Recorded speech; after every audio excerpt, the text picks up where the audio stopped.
Today we are going to talk about active and passive. Active and passive are two forms of verbs in English. But what do active and passive mean?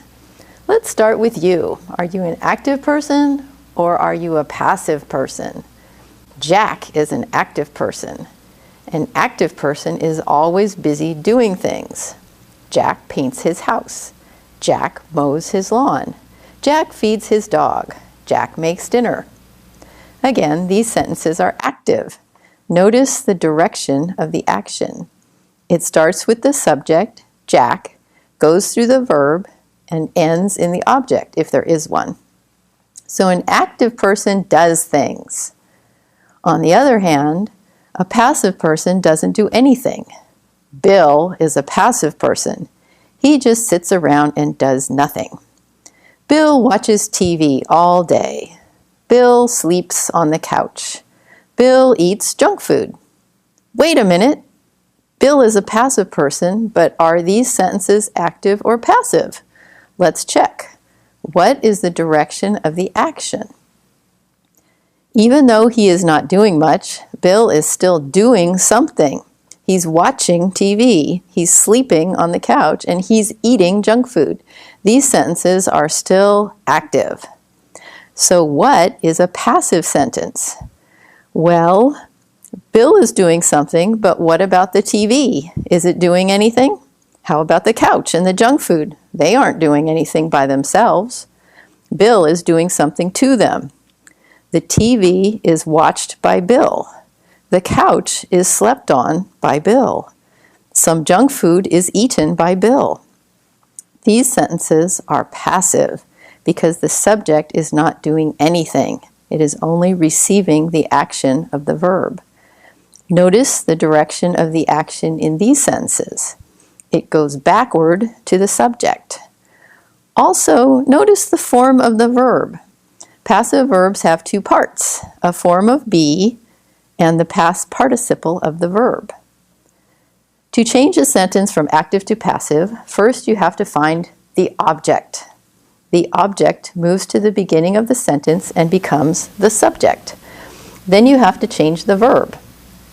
A passive verb has two parts, a form of be and the past participle. Finally, put the subject with by and move it to the end of the sentence, or just leave it out completely if it is obvious or not important. Let's go back to Jack, the active guy. Suppose his wife Betty comes home late and sees the house. She's very surprised. The house has been painted. The lawn has been mowed.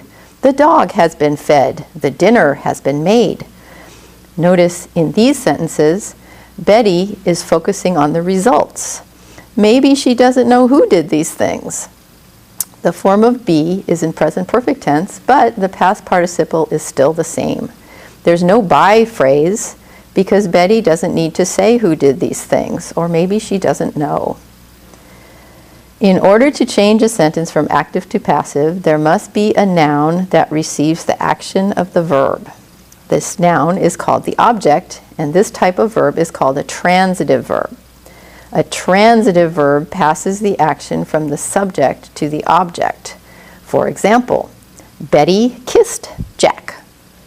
To change a sentence from active to passive, first you have to find the object. Who or what did Betty kiss? Then the object moves to the beginning of the sentence and becomes the subject. Then you need to change the form of the verb. Kissed is past tense, so you need to add the past tense form of be. And what is the past participle of kiss? Kiss is a regular verb, so the past participle is kissed. Jack was kissed by Betty. Some sentences can't be changed from active to passive. For example, Bill fell asleep. Can we say, asleep was fallen by Bill? No, that just sounds weird. Asleep is an adjective, not a noun object. Therefore, this sentence cannot be changed to passive. In fact, the verb fall is an intransitive verb. The action stays inside the verb and doesn't transfer to an object. Most English teachers will tell students that it's best to write with active sentences. This is true most of the time. However, there are some situations when you need to use a passive sentence. For example, suppose you don't know who did something. Instead of saying, they built this bridge in 1960, you would say, this bridge was built in 1960. Or maybe it's not important who did something.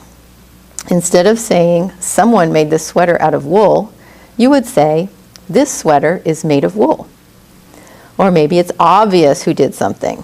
Instead of saying, farmers grow corn in Iowa, you would say, corn is grown in Iowa. Or suppose you don't want to say who did something. Instead of saying, my boss made a mistake, you would say, a mistake was made. Finally, maybe you just want to sound more polite or formal, so you don't want to be direct or say you. Instead of saying, you must turn off your cell phone during the meeting, you would say, cell phones must be turned off during the meeting. Passive verbs can come in any tense. Just remember to only change the form of be. She washes the dishes. The dishes are washed. She washed the dishes. The dishes were washed. She is washing the dishes. The dishes are being washed. She has washed the dishes. The dishes have been washed. She might wash the dishes. The dishes might be washed. She is going to wash the dishes. The dishes are going to be washed. She should have washed the dishes. The dishes should have been washed.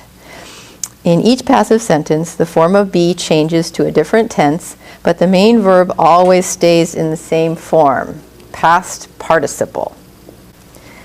To review, let's consider a baby. Babies can't do much. We'll call our baby Bob. Baby Bob can only do 4 things. He eats, he sleeps, he cries, he poops.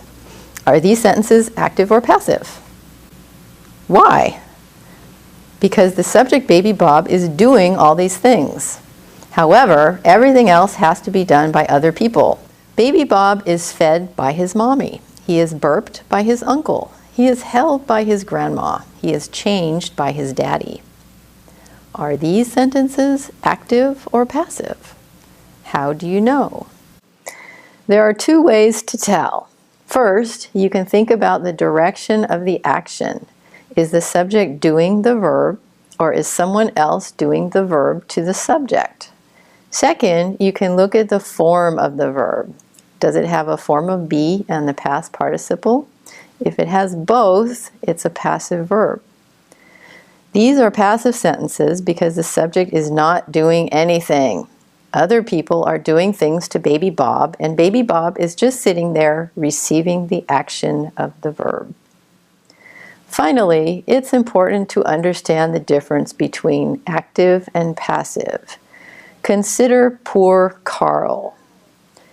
Carl was eating, or Carl was eaten.